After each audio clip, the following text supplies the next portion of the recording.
बिस्मिल्लाहिर्रहमानिर्रहीम। 10th class आज हम नेशनल बुक फाउंडेशन का चैप्टर नंबर 13 इलेक्ट्रोस्टैटिक्स के मल्टीपल चॉइस क्वेश्चन सॉल्व करेंगे। फर्स्ट क्वेश्चन है हमारे पास, how many electrons from 1 coulomb charge form 1 coulomb charge, कि कितने इलेक्ट्रॉन्स 1 कूलम चार्ज बनाते हैं। यहाँ पे FORM आएगा, ठीक है, कि नंबर ऑफ इलेक्ट्रॉन्स हमने फाइंड करने हैं 1 कूलम चार्ज में कितने होते हैं। तो हम इसका सोल्यूशन पहले देखते हैं, उन सोल्यूशन की मदद से आपको इसका जो करेक्ट ऑप्शन है वो बताऊंगा। तो सबसे पहले आप ये जानते हैं कि एक इलेक्ट्रॉन के ऊपर जो चार्ज है वो 1.6 इंटू 10⁻⁻19 कूलम होता है। अब हमने 1 कूलम पे चार्ज कैलकुलेट करना है, तो यहाँ पे 1 कूलम और ये दूसरी साइड पर जाकर डिवाइड हो जाएगा, तो इधर 1 कूलम रह जाता है, यानी कि 1 कूलम इक्वल आ जाएगा 1/1.6 इंटू 10⁻⁻19 इलेक्ट्रॉन। तो ये 1/1.6 या इसको 10/16 लिख सकते हैं इंटू 10⁻19, 10⁻⁻19 है, ऊपर जाएगा 10⁻+19 हो जाएगा, ठीक है। ये मैंने ना पॉइंट ख़त्म करने के लिए इसको 10/16 लिखा है। तो जब हम इसको डिवाइड करते हैं ये 0.625 इंटू 10⁻19 इलेक्ट्रॉन आ जाता है, यानी कि पॉइंट को अगर एक डिजिट हम राइट साइड पे शिफ्ट करते हैं तो 10 की पावर 1 माइनस हो जाएगी, यानी कि 6.25 इंटू 10⁻18 इलेक्ट्रॉन आ जाएगा। तो ये इतने इलेक्ट्रॉन्स होंगे 1 कूलम में, तो ये हमारे पास ऑप्शन इसका डी करेक्ट होगा। नेक्स्ट हमारे पास एमसीक्यूज है, what is electrostatic force between two charges each of 1 millicoulomb separated by distance of 1 metre. कि इलेक्ट्रोस्टैटिक फोर्स हमने दो चार्जेस के दरमियान फाइंड करनी है और उनमें से हर एक जो चार्ज है उसकी वैल्यू 1 मिलीकूलम है और इन दो चार्जेस के दरमियान जो डिस्टेंस होगा वो 1 मीटर का है। तो इसका ये न्यूमेरिकल टाइप है बेसिकली। तो इसके में डाटा में फोर्स हमने इलेक्ट्रोस्टैटिक फोर्स F कैलकुलेट करनी है, जबकि दो चार्जेस Q1 भी 1 मिलीकूलम है, मिली 10⁻³ के इक्वल होता है, तो 10⁻³ कूलम, और Q2 भी हमारे पास 10⁻³ कूलम है। डिस्टेंस बिटवीन देम 1 मीटर है, D = 1 मीटर। तो हमारे पास फार्मूला होता है कूलम्स लॉ का, F = K/Q1/Q2/d² या r², जो भी डिस्टेंस होता है। तो F कूलम्स कांस्टेंट की वैल्यू 9 × 10⁻9 इंटू Q1 की वैल्यू 10⁻³ Q2 की वैल्यू भी 10⁻³ है, डिवाइडेड बाय डिस्टेंस 1 गिवन था तो 1² आ जाएगा। जो ऊपर वाली टर्म्स मल्टीप्लाई होंगी तो 9 इंटू बेसिस सेम है, पावर्स ऐड होंगी 9 - 3 डिवाइडेड बाय 1 का स्क्वायर 1 आ जाएगा। ये पावर्स सिंप्लीफाई होके 9 × 10⁻³ आ जाता है, यानी कि 9000 न्यूटन। तो इसका ऑप्शन हमारे पास बी करेक्ट है। नेक्स्ट एमसीक्यूज नंबर 3 है, if the distance between charges is doubled, अगर डिस्टेंस डबल कर दिया जाए चार्जेस के दरमियान, then force between them becomes, तो उनके दरमियान जो फोर्स है वो कितनी हो जाएगी। तो कूलम्स लॉ हमारे पास है F = K/Q1/Q2/d²। इसमें उसने सिर्फ डिस्टेंस को डबल करने की बात की है कि if the distance between charges is doubled, तो जो न्यू डिस्टेंस आएगा अगर वो d प्राइम हो तो ओल्ड डिस्टेंस का डबल हो जाएगा, यानी कि पहले अगर डिस्टेंस d था तो d प्राइम 2d हो गया। तो d की जगह पे हम अगर यही फार्मूला F प्राइम = K/Q1/Q2/d² हो, यानी कि न्यू फोर्स जो आएगी वो F प्राइम हो, तो d प्राइम की जगह पे उसका डिस्टेंस डबल करके पुट किया 2d, तो ये K/Q1/Q2/4d² आ जाता है। 1/4 इधर से कॉमन आ जाता है, बाकी K/Q1/Q2/d² रह जाएगा, यानी कि F प्राइम इक्वल आ जाता है 1/4F के। तो 1/4 का मतलब क्या है, बी इसका ऑप्शन करेक्ट होगा।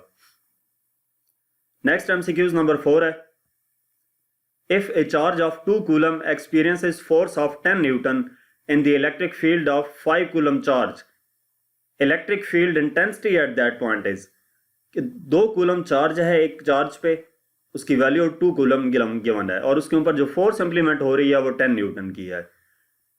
इलेक्ट्रिक फील्ड कितनी है, 5 कूलम की, तो इलेक्ट्रिक फील्ड इंटेंसिटी कैलकुलेट करनी है।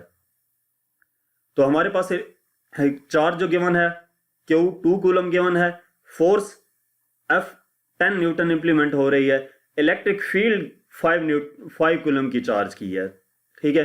तो ये वैसे 5 कूलम वाली वैल्यू हमने क्या यूज नहीं करनी, हमने जस्ट जो चार्ज है उसके ऊपर जो फोर्स अप्लाई हो रही है उसकी मदद से इलेक्ट्रिक फील्ड फाइंड कर लेनी है।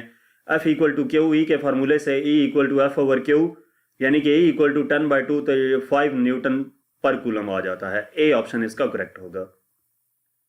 नेक्स्ट क्वेश्चन नंबर 5 है, if the potential difference between plates of capacitors is reduced to half. अब वो ये बात कर रहा है कि पोटेंशियल डिफरेंस अगर हाफ कर दिया जाए एक कैपेसिटर की प्लेट्स के दरमियान तो कैपेसिटेंस पे क्या इफेक्ट पड़ेगा। तो हमारे पास जो कैपेसिटेंस है वो Q equal to C V के फार्मूले से C equal to Q over V होती है। ये हमारे पास पहले कैपेसिटेंस है, उसके Q चार्ज है और V उनके दरमियान पोटेंशियल डिफरेंस है। कहा यह गया है कि वो जो पोटेंशियल डिफरेंस है उसको हाफ कर दिया जाए। तो न्यू पोटेंशियल डिफरेंस अगर V प्राइम हो तो वो हाफ हो जाएगा V का।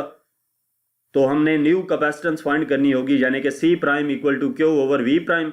अब V की जगह पे V/2 पुट कर दिया तो C प्राइम इक्वल आ जाता है Q ओवर V/2 के, यानी कि ये सिंप्लीफाई होकर 2Q ओवर V आ जाता है।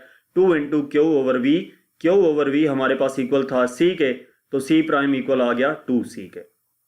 इसका मतलब ये है कि जो ओरिजिनल कैपेसिटेंस थी उसका डबल हो गया है। तो ये हमारे पास B ऑप्शन करेक्ट होगा। नेक्स्ट हमारे पास क्वेश्चन नंबर 6 है, farad is the unit of potential difference, electric force, capacitance, electric field intensity. Farad किस चीज का यूनिट है? तो फैरेड हमारे पास कैपेसिटेंस का यूनिट होता है। तो ये C ऑप्शन करेक्ट होगा। Next MCQs number 7, if two capacitors are connected in series then capacitance of their combination increases, decreases, remains the same, increases 4 times। अगर दो कैपेसिटर्स को हम कनेक्ट कर दें सीरीज में तो उनकी कैपेसिटेंस पे क्या इफेक्ट पड़ेगा। तो अगर दो या दो से ज्यादा कैपेसिटर को हम सीरीज में कनेक्ट कर दें तो जो ओवरऑल इफेक्ट है सिंगल कैपेसिटर पे, यानी कि उन दो को रिप्लेस कर दें हम सिंगल कैपेसिटर पे, तो वो ये होता है कि सिंगल कैपेसिटर जो है sum total of the plate spacing of individual capacitors, कि वो जो सिंगल कैपेसिटर आएगा वो किसके इक्वल होगा, जो हमारे पास सिंगल कैपेसिटर लगेगा उनके प्लेट्स के दरमियान जो डिस्टेंस होगा वो इंडिविजुअल कैपेसिटर्स के सम के इक्वल होगा। यानी कि अगर एक कैपेसिटर का 1 सेंटीमीटर था, दूसरे का भी 1 सेंटीमीटर था, तो जो इंडिविजुअल कैपेसिटर एक लगाएंगे उसके प्लेट्स के दरमियान गैप 2 सेंटीमीटर का होगा। अब अगर हम क्या करें, प्लेट के दरमियान जो स्पेस है वो इंक्रीज कर दें, प्लेट्स के दरमियान जो गैप है वो इंक्रीज कर दें, बाकी तमाम फंक्शंस को अनचेंज करते हुए, तो रिजल्ट क्या आता है कि कैपेसिटेंस डिक्रीज कर जाती है। तो इसका मतलब यह है कि B ऑप्शन करेक्ट होगा इसका। नेक्स्ट MCQs नंबर 8 है, which is a vector quantity. इनमें से कौन सी वेक्टर क्वांटिटी है? तो इलेक्ट्रिक पोटेंशियल है, पोटेंशियल डिफरेंस है और कैपेसिटेंस है, ये तीनों हमारे पास स्केलर क्वांटिटीज हैं। इलेक्ट्रिक फील्ड इंटेंसिटी जो है उसकी प्रॉपर डायरेक्शन होती है, तो इलेक्ट्रिक फील्ड इंटेंसिटी हमारे पास वेक्टर क्वांटिटी है। नेक्स्ट क्वेश्चन नंबर 9 है, if a capacitor stores a charge of 10 coulomb when potential difference of 5 volt is applied। अगर कैपेसिटर पे चार्ज स्टोर कर दिया जाए 10 कूलम का, जबकि पोटेंशियल डिफरेंस जो उस पे अप्लाई किया वो 5 वोल्ट का हो, तो चार्ज कैपेसिटर पे कितना होगा जबकि उस पे 20 वोल्ट का पोटेंशियल डिफरेंस अप्लाइड किया जाए। तो ये भी न्यूमेरिकल टाइप है। Q1 हमारे पास 10 कूलम है, V1 5 वोल्ट है। What will be the charge on the capacitor? Q2 calculate करना है जबकि V2 20 वोल्ट है। तो Q इक्वल टू CV के फार्मूले से हम पहले कैपेसिटेंस कैलकुलेट कर लेंगे, यानी कि Q1 इक्वल टू CV1, यहां से C इक्वल आ जाता है Q1 ओवर V1 के, तो C इक्वल आ जाएगा 10/5 यानी कि 2 फैरेड। अब इस कैपेसिटेंस को हम यूज करते हुए और वोल्टेज को यूज करते हुए Q2 कैलकुलेट कर लेंगे। Q2 इक्वल आ जाएगा CV2 के, यानी कि Q2 equal to C2 into V2 की वैल्यू 20, तो Q2 इक्वल आ जाता है 40 कूलम। तो इसका C ऑप्शन करेक्ट होगा। नेक्स्ट इस चैप्टर का लास्ट MCQs है, MCQs नंबर 10, which of the following is touched with disc of charge electroscope but gold leaves of electroscope do not collapse. Gold leaf electroscope पे इनमें से कौन सी चीज हम अटैच करें, टच करें, तो जो इलेक्ट्रोस्कोप की गोल्ड लीफ है उन पे कोई इफेक्ट नहीं पड़ता। तो अगर आप इन चारों पे गौर करें तो स्टील रॉड, कॉपर रॉड और ग्रेफाइट रॉड जो है वो कंडक्टर हैं और एक पेपर रॉड जो है वो इंसुलेटर है। तो इसका ऑप्शन ए करेक्ट होगा, पेपर रॉड, क्योंकि पेपर रॉड एक इंसुलेटर है। उसको हम टच भी करेंगे तो जो गोल्ड लीफ है उन पे कोई इफेक्ट नहीं पड़ेगा, वो कोई डिफ्लेक्शन शो नहीं करेंगे। तो यहाँ तक हमारे पास इस चैप्टर के एमसीक्यूज थे। मजीद किसी भी चैप्टर की एक्सरसाइज का सोल्यूशन देखने के लिए आप हमारी वेबसाइट विजिट कर सकते हैं। इसके अलावा आप हमें इंस्टाग्राम, फेसबुक और यूट्यूब पर फॉलो करें। Thank you.